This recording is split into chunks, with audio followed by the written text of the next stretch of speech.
Deux Canadiens qui étaient à bord du MV Hondius qui sont rentrés au pays avant que l'éclosion soit identifiée sur le bateau de croisière.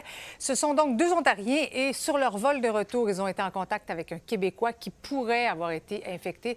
J'en ai discuté un peu plus tôt avec la directrice nationale de santé publique. Docteur Caroline Quach, bonsoir. Bonsoir, Mme Bergeron. L'OMS qui a été quand même clair aujourd'hui, c'est pas le début d'une pandémie, mais ça reste quand même inquiétant, non? Bien, c'est sûr que quand on voit ce qui se passe, on a une espèce de stress post-traumatique de la pandémie, mais on va se rassurer, là, c'est pas du tout le même type de virus, c'est-à-dire que la transmission interhumaine est rarissime et donc on n'est pas aux prises avec une nouvelle pandémie de COVID. Mais je comprends que ça peut inquiéter les gens. On voit encore un bateau de croisière, on se dit, mon Dieu, encore. Mais je tiens à rassurer la population, là, on n'en est pas là. Combien de temps ça peut prendre, Dr Quach, avant que les symptômes se manifestent?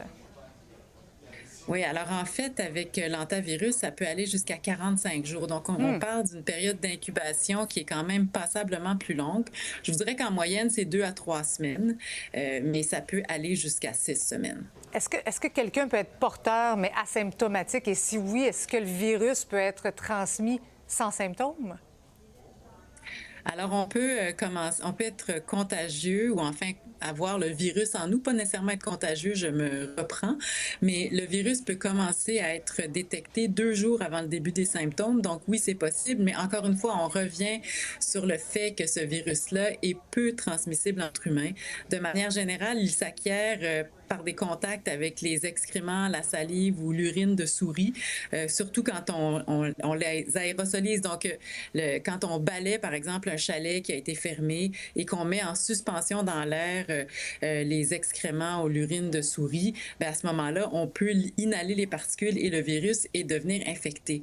Mais encore une fois, là, c'est quelque chose qui est à peu près jamais vu au Québec. Les souris du Québec, même si elles sont porteuses de ce virus potentiellement, ne semblent pas le transmettre. Au Canada, on voit des cas plutôt dans l'ouest du pays, donc l'Alberta, la Colombie-Britannique, mais on les compte sur le doigt d'une main, là, les cas qui ont été acquis au Québec. Mais là, en ce moment, il y a quand même un Québécois qui était dans un même vol où deux Ontariens revenaient de la croisière. Donc, on parle d'un potentiel d'infection, mais là, c'est pas confirmé, là. Absolument. En fait, on sait que le Québécois, pour l'instant, n'est pas infecté. Il n'a pas de symptômes. Et on sait, en fait, même pas à quel point il a été proche d'un cas potentiel. Parce que pour ce virus-là, comme je vous le disais, là, la transmission entre humains est rare et pour que ça se transmette habituellement dans les séries de cas qui ont été reportés en Argentine, il fallait vraiment un contact prolongé et rapproché pour qu'il y ait transmission. Donc, on n'en est pas là, là. Pour l'instant, la santé publique fait son travail. La personne a été identifiée. La personne a décidé de s'isoler volontairement à la maison. On suit ses symptômes et pour l'instant, la personne va bien. Donc, il y a le risque pour le Québec est pour l'instant négligeable, je vous dirais. Merci beaucoup, Dr Quach.